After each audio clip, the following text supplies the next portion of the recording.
The following is a CNN special report.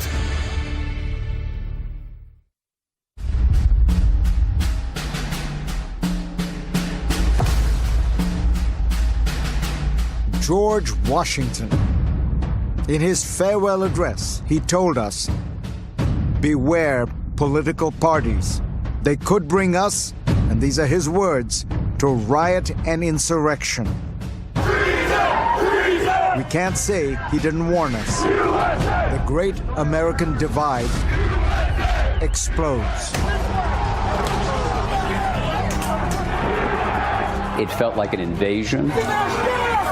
People climbing the walls, breaking windows, breaking into doors. We are at war! How did it get this bad? They legitimately believed the election was a fraud. Protect the Constitution of the United States! You, all of you, liars! You should be ashamed of yourself! It's a sense of broken trust. No one's helping us! A president plays the divider-in-chief. This is a con game being played by the Democrats. He's a man of resentments, and his voters have resentments. We will not take it anymore. True believers become a radical mob. We're taking this country back. They're jihadists. They don't get to steal it from us! Television and the internet tear us apart. Social media is a brainwashing machine. We cannot agree on what is true. The people in charge rigged the game. But it all began long before Donald Trump. They will do anything to stop us. He built up his own army. You know, they say the difference between a hockey mom and a pit bull? Lipstick.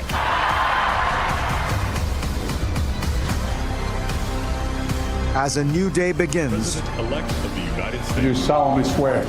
will we find some way We come together as one nation to breach the Great Divide? This perennial struggle between our worst impulses and what Lincoln called our better angels.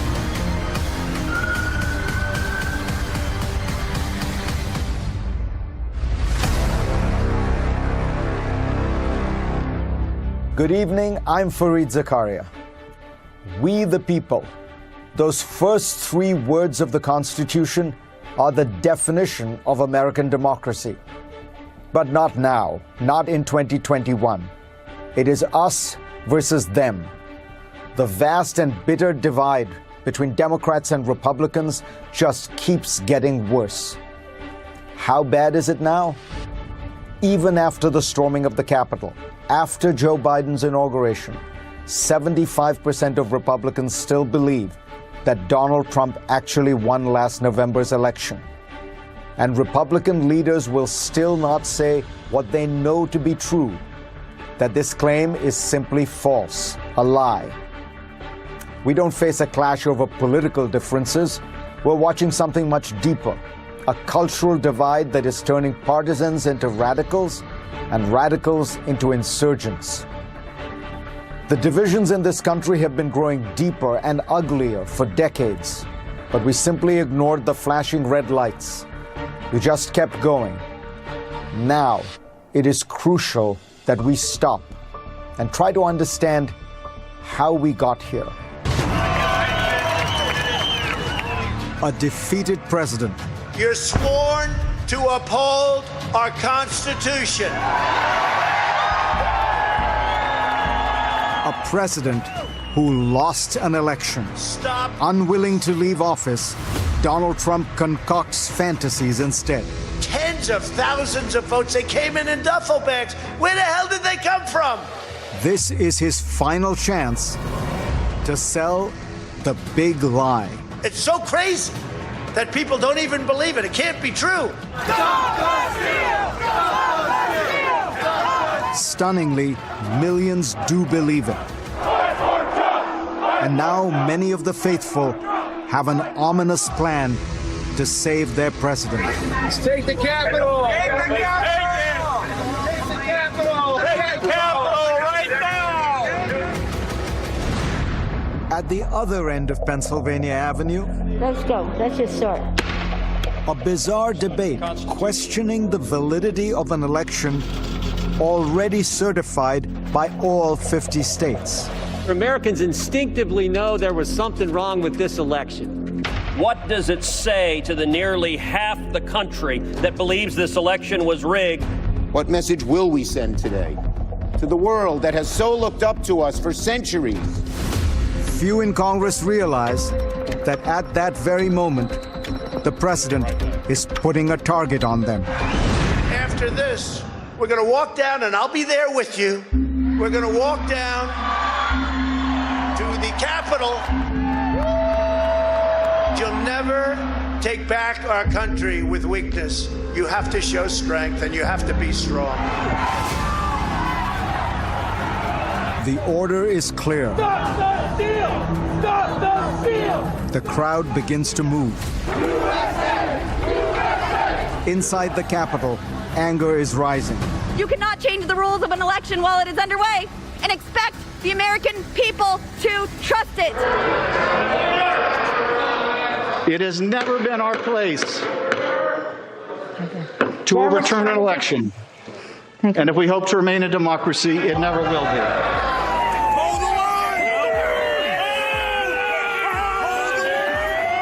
Outside, the Trump army is now at the gates. We're seeing protesters overcome the police. The police are now running back into the Capitol building. This is incredible. Thousands of rioters are storming the Capitol building.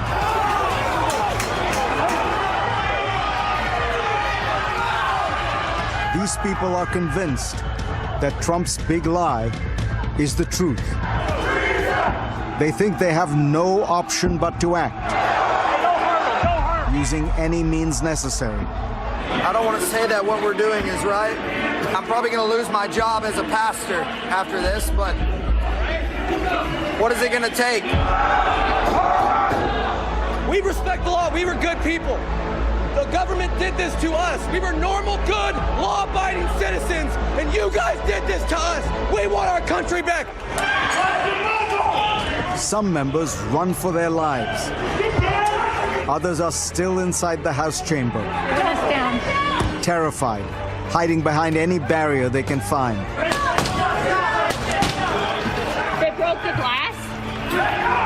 Everybody stay down. Get down. We're coming for you, Nancy! Trump's followers are hunting down the most powerful Democrat in America. Protests are actually in the office of House Speaker Nancy Pelosi. We love you and we thank you. In Christ's holy name we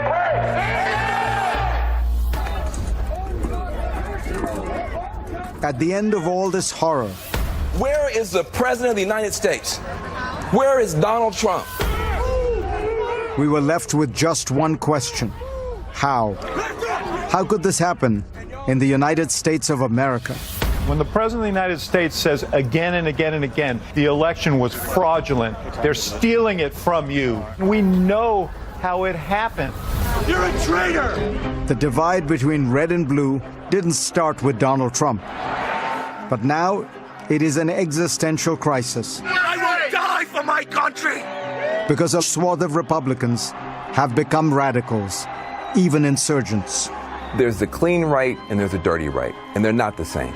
The dirty right traffics in conspiracy theory, white nationalism, and as you can see, even violence. I don't even think it's the Republican Party anymore. I think this is just Trump. Just call it the Patriot Party, the Trump Party. They use the fake news. They want to lie to us. The Trump Party. How large is it? Remember, 75% of Republicans say Trump won the election. Fight for Trump! We're taking back our country, and it's going to be biblical. They're jihadists. Jihadists, says the historian John Meacham, like ISIS or Al-Qaeda. It is a total war where your whole identity, your whole fortune, your whole way of life is under perpetual assault. Reality now comes in two colors, red and blue. When we cannot agree on what is true, when we cannot agree on the basic facts that politics should be about, you cannot have a functioning democracy. The two different worlds we live in extend to the news we watch and read. On Fox News, the Capitol rioters were just a few troublemakers. An overwhelming majority of them, more than 99% had to be, were peaceful, but because of a small contingent of loons, these patriots have been unfairly maligned. On Planet Far Right, the storming of the Capitol was actually the work of Antifa and black people. I heard those reports, too, about possible Antifa infiltration. We have seen Antifa, we have seen Black Lives Matter, we have seen we've seen leftist groups that have tried to stir up violence. Black Lives Matter, even though the mob was overwhelmingly white. Race has been a key flashpoint in the Trump era. But in fact, it has been the strongest force driving polarization for decades. It is really what got us here. The tip of the spear, the edge of the blade, is racial division, racial rhetoric, sometimes muted, sometimes loud, always there. To understand the role of race, we need to go back to the middle of the 20th century, 1950, post-World War II America. Bursting with optimism. The past is only an inkling of the future. Factories were humming. More opportunities for us all. The middle class was surging. The realization of the American dream. Into this idyllic picture came word of a hidden crisis. Scholars warned there was too much unity in American politics. We were not polarized enough. That stark enough choices were not being presented to the country. They conduct their business in about the same manner, and, well, quite truthfully, a lot of the speeches sound very much alike. The problem? It sounds bizarre now, but the parties were too mixed up. There were too many liberals in the Republican Party and too many conservatives in the Democratic Party. The Democratic Party was an alliance of New England liberals and Southern segregationist Democrats. The Southern Democrats were called Dixiecrats. Many Dixiecrats were unabashed racists. And I say segregation now, segregation tomorrow, and segregation forever. These Democratic conservatives made up a powerful voting bloc in the Senate. If you want to work with anybody on anything and get your bills done, you have to be in good relationships with the Southern bloc of the Democratic Party. The Republicans had their own uneasy alliance. The liberal New Yorker Nelson Rockefeller coexisting with the far-right Westerner Barry Goldwater. It all worked. But then came the first stirrings of the civil rights movement. You're not a Texan if you're not for segregation. In 1954, the Supreme Court ruled that segregating schools was unconstitutional. The white children went to school, and we stood outside. For the next 10 years, there was a new civil war in the South to bring black children into lily-white schools. Then came an earthquake, the Civil Rights Act of 1964. Just months after John Kennedy's assassination, the new Democratic president, Lyndon Baines Johnson, famous for bending Congress to his will, got the bill through. The Civil Rights Act of 1964 is signed at the White House by President Johnson. And when he signed it, he said to an aide, "I just handed the South to the Republicans for a generation." Johnson was wrong about that. It's been about 3. You begin to have a Democratic Party that was in the main more liberal and a Republican Party that was in the main far more reactionary. It would indeed be several generations, until it seemed the two parties might finally heal the rift of race. This is truly an incredible moment of American history. When Barack Obama became America's first black president, we saw an explosion of national pride. Black and white, Democratic and Republican. But it turned out that the country began to have a deeply divided reaction to its young new president and his family. It seemed to bring out a sense of either jealousy or resentment or just fear of loss of status. Where, hold on a second, I've been working my butt off all the time, and I look around and here's this black guy who's so far ahead of me, he's in the White House. One man understood this unease with Obama better than many Republican leaders. He found a way to tap into it with his birther conspiracy theory. The fact is, if he wasn't born in this country, he shouldn't be the president of the United States. Where's his birth certificate? He's a U.S. citizen. Show it, shut it down, and prove it. When scholars spent time with Tea Party activists, they found that behind the talk of taxes and big government were people mostly motivated by fears about race and immigration. The people who have been most radicalized by the Trump years believe that diversity was an idea, not a vivid reality. In 1950, the year our political parties were said to be too similar, the country was about 90% white.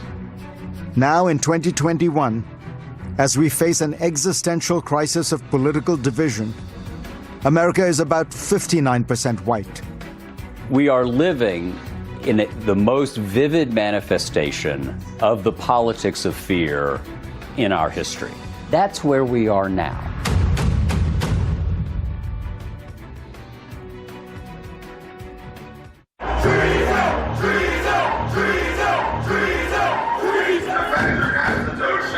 In an alternate universe, Trump people were not scaling the wall. Trump supporters don't do that. We're not liberals. Where the are they? A pro-Trump mob could never have stormed the Capitol. A lot of it is the Antifa folks. COVID-19 is nothing to worry about. It's a virus, like the flu. If I get it, I'll beat it. And Donald Trump won the election. This is a decisive victory for Trump. In a landslide. This election has been stolen from the American people. Millions of Americans are being brainwashed. This is a planned pandemic. On the airwaves and online. They stole it. They're thieves. They live in a completely different reality. That is the greatest threat to our democracy. You are not alone. You're not crazy. You have every right to be suspicious. It is your birthright as Americans. How did what we read, what we watch, and what we share COVID-19 become a dystopia of disinformation? The experimental Russian people accept totalitarian fear. Direct from our newsroom in New York. At the dawn of the television age, Network Television's first daily half-hour news program. Things were a lot simpler. This is the Huntley-Brinkley Report. The big three network newscasts. On ABC, you get the news fast and you get it straight. The United States is serious about its commitments. Everything A-OK. Would tell a similar, middle-of-the-road story. Special report, the confrontation in Washington. But for many on the right, a growing minority is raising its voice in protest. The mainstream media leaned liberal. President Nixon heard today the voice of the campus. It really became an animating theme for a lot of conservatives. Like them or not, these are the few Republicans hated the networks more. Don't get the impression that you arouse my anger. Than Richard Nixon. One can only be angry with those he respects. He hired a kindred spirit to help with his 1968 campaign. Roger Ailes was that producer. The future founder of Fox News, Roger Ailes. They bring him onto the team for a media strategy. The candidates need no introduction. For his famously awkward candidate. Mr. Nixon, would you like to comment on that statement? I have no comment. Ailes engineered a miraculous makeover. Richard Nixon. Thank you. Producing highly staged town halls. This is a great country. It was a brilliant end run around the press. The next president of the United States, Richard Nixon. And it helped Nixon win the presidency. But there was nothing Ailes could do to stop Watergate. Political sabotage and espionage unparalleled in American history. He felt that the networks didn't treat Nixon with enough respect. I shall resign the presidency effective at noon tomorrow. He wanted to create a media vehicle that would be protection for the next Nixon. Roger Ailes, former TV man for Nixon. Ailes became the go-to right-wing media strategist of the 1980s. Big Raj, how are you, pal? Infamous for his vicious attacks. As Governor Michael Dukakis gave weekend furloughs to first-degree murderers. Good to see you. How are you? In 1996, we've been very lucky in being able to obtain the services of Mr. Roger Ailes. Ailes found his destiny. Our job is to be objective. When billionaire Rupert Murdoch came calling. He thought that CNN was a little too liberal. The right wing's favorite hatchet man. We do not believe that it's up to the media to make up the public's mind. Was now creating a new news network.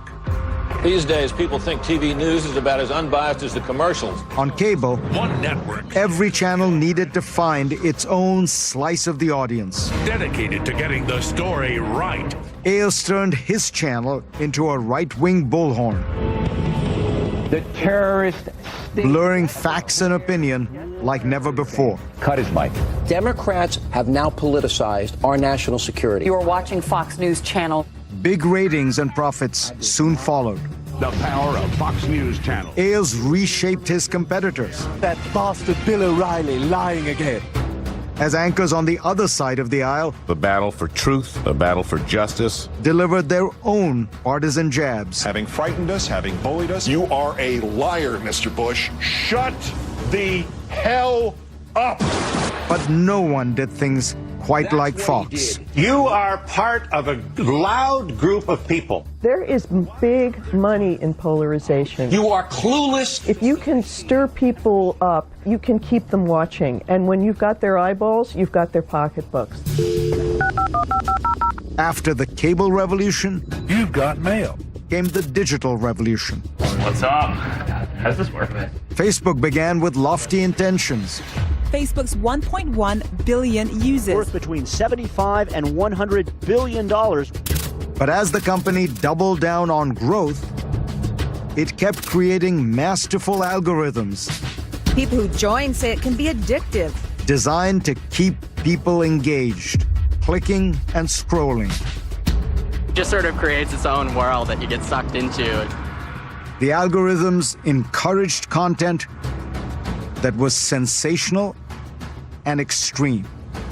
Polarization was the key to the model. This idea of appealing to people's lower level emotions, things like fear and anger, to create greater engagement. The largest IPO in tech history. It was a spectacularly successful business strategy, but it produced political disaster. The algorithms kept providing content that was more and more outrageous and often untrue. We didn't take a broad enough view of our responsibility, and that was a big mistake. This guy either has a birth certificate or he doesn't.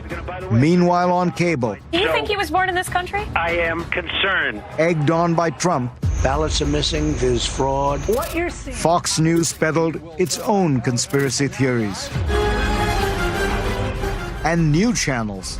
This is the OAN Evening News. That were even more extreme. Some are questioning the nature of the virus. Tried to outdo Fox at its own game. America first or America last. Chasing the profits of polarization. This is about government control. Joe Biden is not the president-elect. It was a massive lie.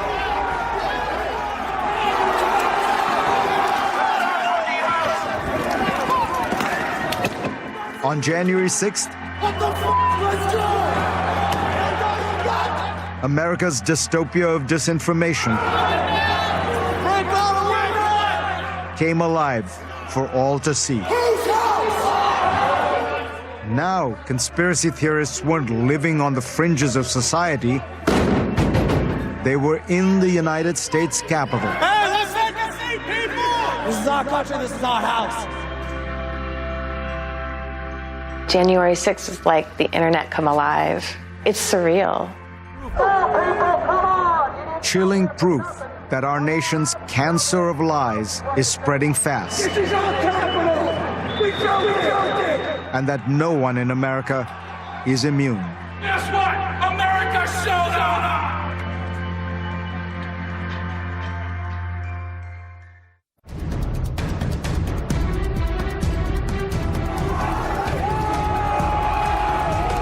Rage on Capitol Hill. The fury was fueled by Trump's lies about a fraudulent election. This is our capital! They work for us!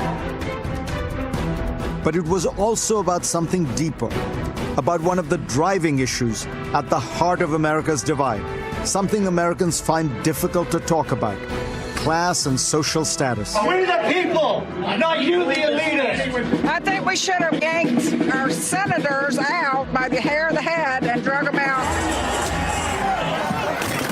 At the root of this anger is a deep resentment toward the country's elite class. They turn their back on us. No one's helping us. Only us can help us. Once politics becomes that enveloped, you are battling these existential foes of your way of life. For many, their way of life, their very identity, is under attack.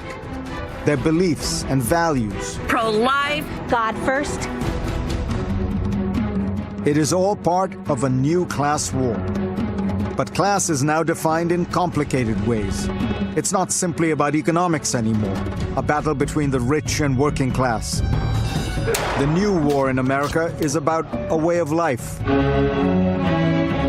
Kinds of work, social values, cultural choices, sometimes called identity politics. We all have identities, we have tons of them.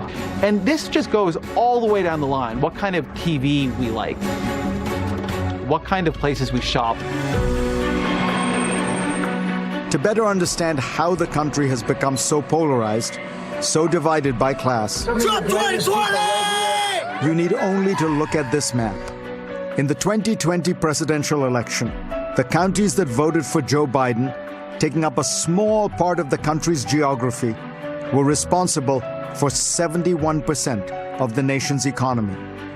That vast sea of red, the counties that Donald Trump won, contributed a meager 29% of American GDP.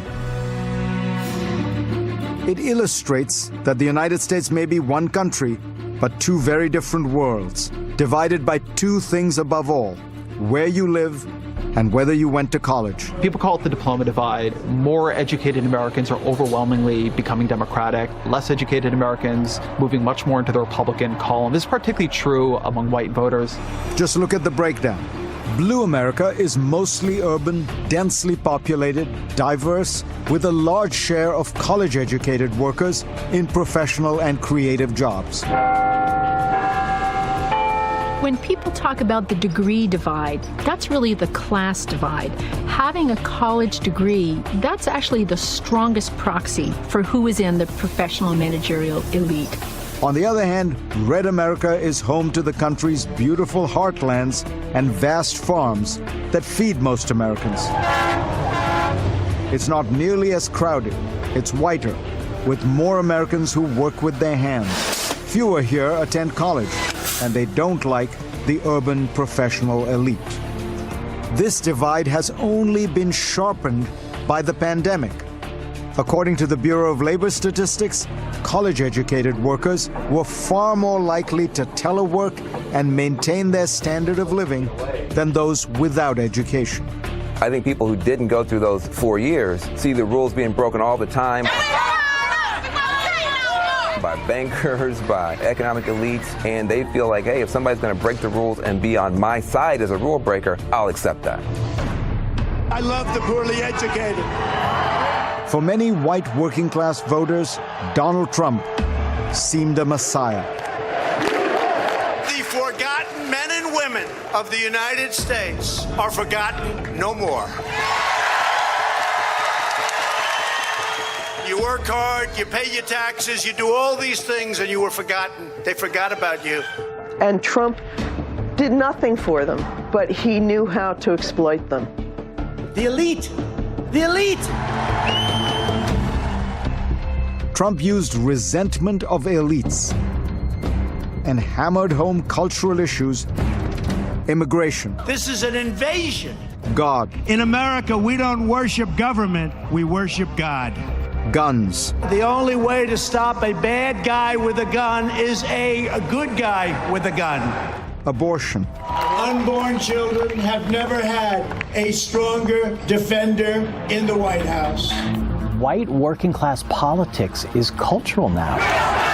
It's become an identity politics.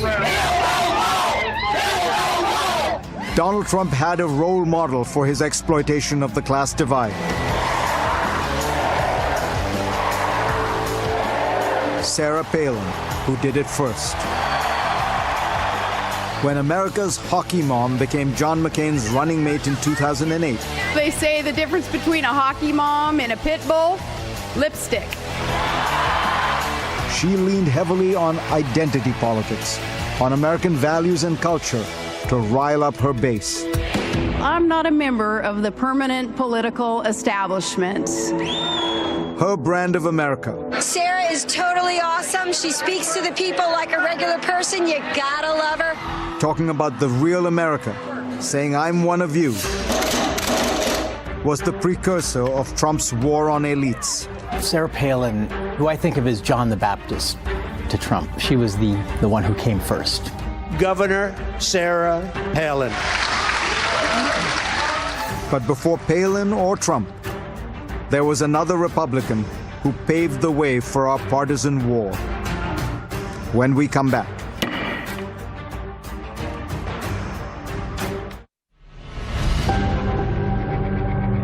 It's tempting to say that Donald Trump is the reason for America's great divide. We're going to walk down to the Capitol. Fight for Trump! But before there was a Donald Trump, there was a Republican pioneer who paved the way for the Trump brand of destructive politics. I am a genuine revolutionary. They are the genuine reactionaries. We are going to change their world.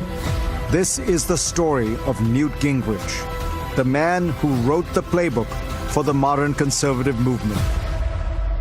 Newt Gingrich, a Republican, has taken over a congressional seat that's been a Democratic stronghold for a quarter of a century. I've also put together a one-page proposal. In 1979, when Gingrich arrived in Washington, he had a singular goal: to blow up the political establishment, including the Republican Party.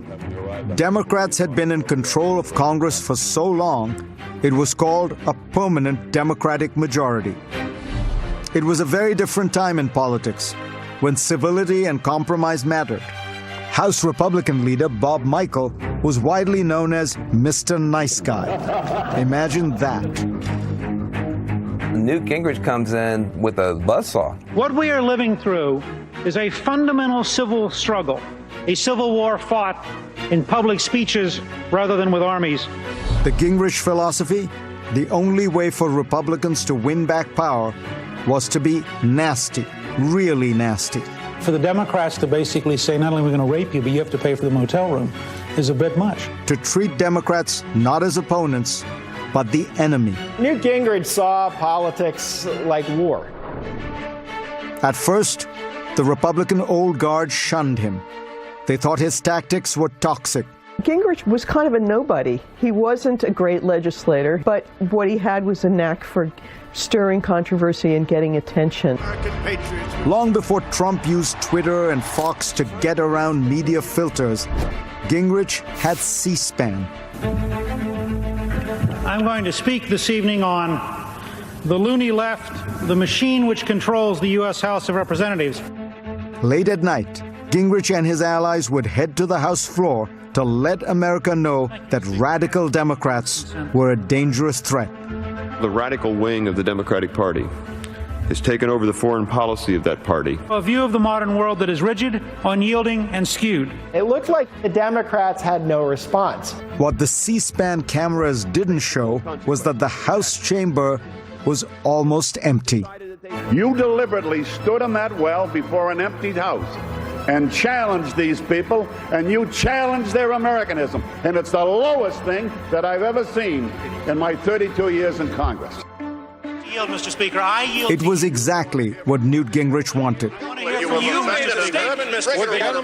He made national news and damaged the Democrats' reputation. It elevated him, and it made him a serious player in the eyes of Republicans. I was a college teacher. Gingrich had the greatest impact by teaching other Republicans how to use his partisan tactics.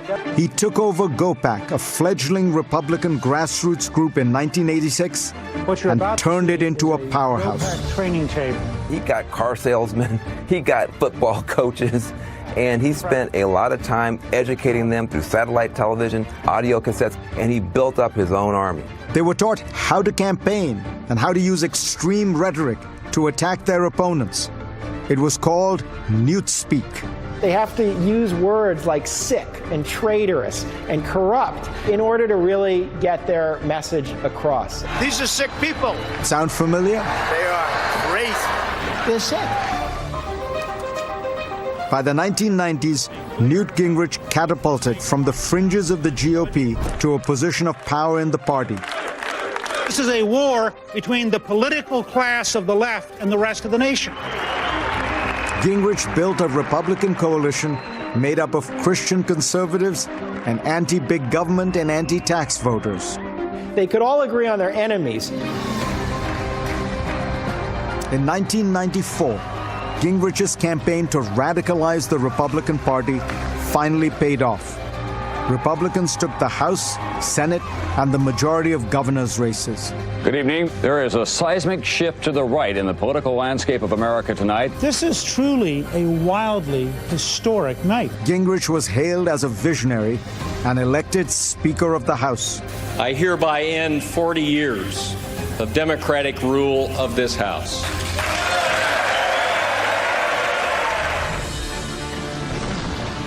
As Speaker, Gingrich weaponized the government shutdown.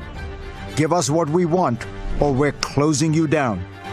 It is deeply wrong to shut the government down while we negotiate. Gingrich also led the House Republican campaign to impeach President Clinton.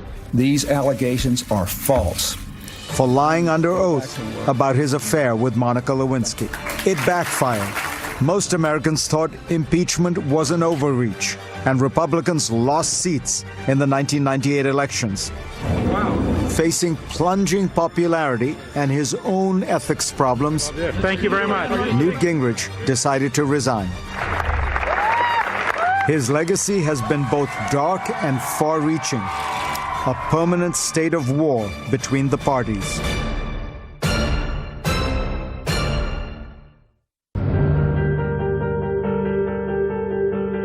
Almost 20 years ago, after the horrifying attack on the United States on September 11, 2001,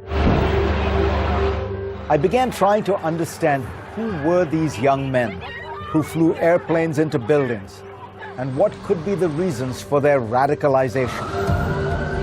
I discovered that they were almost all people who believed or had been made to believe that their world was being destroyed by an ever-growing westernization. To them, their way of life, their values were under siege as America and its ideas and interests swept the globe. Osama bin Laden and other Islamist radicals preached to them that their job was to fight and resist this broad trend and to help usher in a return to the better, older ways when the Muslim world was governed by its own values and traditions. It was a call to make Islam great again. Let me be clear. I am not equating those who stormed the Capitol with Al-Qaeda and ISIS. There are vast differences. And there is also a huge gulf between those who believe certain ideas vaguely and those small bands of fanatics who act on these ideas, willing to use violence to accomplish their vision. But the mechanism of radicalization is often the same. It centers on fear. Fear of losing what you have. Fear of an ongoing march of history that is changing your country. Fear of the replacement of your people and their way of life. That fear makes the stakes seem high enough for you to support anyone on your side, oppose anyone on the other side, and look at politics as war. America may have a mild version of Middle Eastern polarization, but it does have the disease. Politics in America has become deeply rooted in identity. We may talk about budgets and programs, but they're really just the outward manifestations of a much deeper divide, rooted in geography, class, and culture. One of the earliest writers to recognize this was Bill Bishop, who in a 2008 book, The Big Sort, pointed out that Republicans were increasingly living amongst Republicans and Democrats amongst Democrats. One simple measure, in 1976, only a quarter of Americans lived in a county that went for one presidential candidate or another in a landslide. The other 3/4 lived in counties that were less overwhelmingly partisan. By 2020, 58% of Americans lived in landslide counties. Therein might lie a set of solutions to the problem of extreme polarization, ones I've outlined before in a commencement address at The Ohio State University. I believe that a program of national service in which young Americans from all over the country can spend a year working together in the Army or in schools or parks or homeless shelters could create a shared experience that would bind us closer together. Above all, government needs to show that it can work for people. A generation of polarization has also produced a generation of gridlock. Government so divided that it is unable to act. We have to find a way to free government from this death grip. Politics has to function. Those who win must be allowed to act and translate their ideas into policy. If the public likes it, they have the power to vote. But constant paralysis only feeds the feeling that government does nothing and is to be mocked and despised. We often talk about plans and policies, but ultimately this may be a personal challenge, up to all of us, to imagine ourselves in other people's shoes, to see the world for a moment through those different lenses, and above all to remember that ancient piece of wisdom contained in the Bible and so many books, to treat others as we would like them to treat us. It won't end polarization tomorrow, but it could begin to heal some of the wounds we see all around us. There is, however, another personal challenge. It's for all of us, but chiefly for our leaders. Please lead. Republicans for years now have been silent as extreme and intolerant voices have grown in their midst. They've catered to their base no matter where it took them. They must once again become leaders and not panderers. And for them and for all of us, finally, we must stand up for the truth and against lies, no matter who tells them. We cannot repair our broken politics if we all cannot agree that reason is better than unreason, fact privileged over fantasy, and truth superior to lies. No healing can happen without that simple, unyielding commitment. Thank you for taking the time to hear me out on this crucial subject. I'm Fareed Zakaria. Good night.